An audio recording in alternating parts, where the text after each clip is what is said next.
ভুয়া ভিসা, দালাল চক্র নিয়ে অনেকগুলো ভিডিও করেছি। আপনাকে সচেতন করেছি।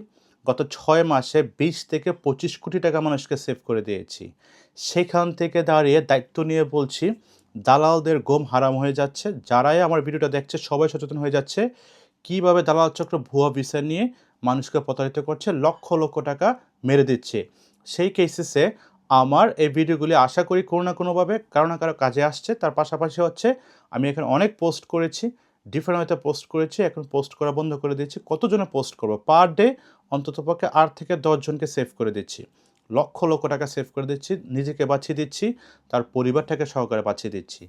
সেই কেসেসে অনেকে আমার প্রশ্ন করে, "ভাইয়া আপনি তো ভুয়া ভিসা নিয়ে অনেক ভিডিও করেছেন, অনেক টিপস দিয়েছেন, দ্যাটস ফাইন। আমরা হচ্ছে হাইলি অ্যাপ্রিশিয়েট করি। কিন্তু আপনি আমাকে যদি কোনো আসল ভিসা দেখিয়ে দিতে পারেন, সেইটা আমাদের জন্য বেটার হবে। কারণ আমরা কম্পেয়ার করতে পারবো যে আমেরিকার একটি আসল ভিসা, কানাডিয়ান একটি আসল ভিসা অথবা অস্ট্রেলিয়ান একটি আসল ভিসার সাথে আপনি কিভাবে নকল ভিসাটা কম্পেয়ার করতে পারেন।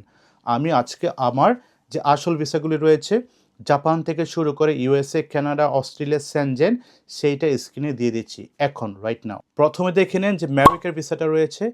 এই আমেরিকার ভিসাটা আপনি ভালো করে তাকিয়ে দেখেন যে কোথায় কি সাইন রয়েছে, সিম্বল রয়েছে সেইটা আপনি ভালো করে দেখে নিন। এই যে একটা ভিসা রয়েছে এটাকে স্ক্রিনশট দিয়ে আপনার কাছে রেখে দেন।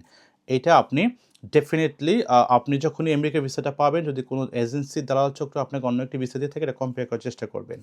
আমেরিকার ভিসাতে নকল করার সুযোগ থাকে না, যেহেতু এটা অন দ্য স্পটে ভিসাটা দেওয়া হয়, অ্যাপ্রুভালটা দেওয়া হয়, আপনার ইন্টারভিউ নেওয়া হয়। সেই কেসেসে ইজ ফাইন। সেকেন্ড যে ভিসা ক্যাটাগরিটা রয়েছে সেটা হচ্ছে অস্ট্রেলিয়া। আমার পার্সোনাল যে ভিসাটি রয়েছে সেটা আমি স্ক্রিন দিয়ে দিচ্ছি। এখনই দেখে নেন অস্ট্রেলিয়ার ভিসা কীরকম হতে পারে। নামটা দেখেন ওপরে। নামটা ভালো করে খেয়াল করেন। একটি কমা আছে কিনা সেটা ভালো করে খেয়াল করেন। সাব ক্লাসটা খেয়াল করেন। বক্সের ভিতরে যে লেখাটা রয়েছে সেটাকে খেয়াল করেন।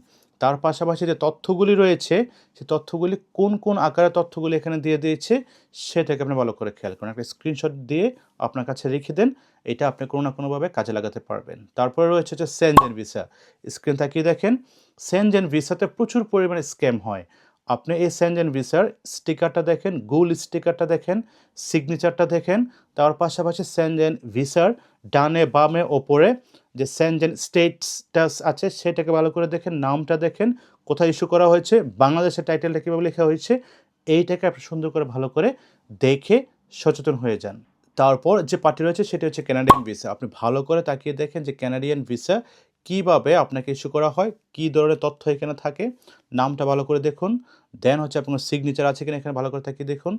তার পাশাপাশি এক্সপায়ারি ডেটটা দেখুন। দেন হচ্ছে আপনার নামটা দেখুন। নামটা কীভাবে দেওয়া হচ্ছে, ফুল ক্যাপিটাল হচ্ছে নাকি ফুল স্মল হচ্ছে, ক্যাপিটাল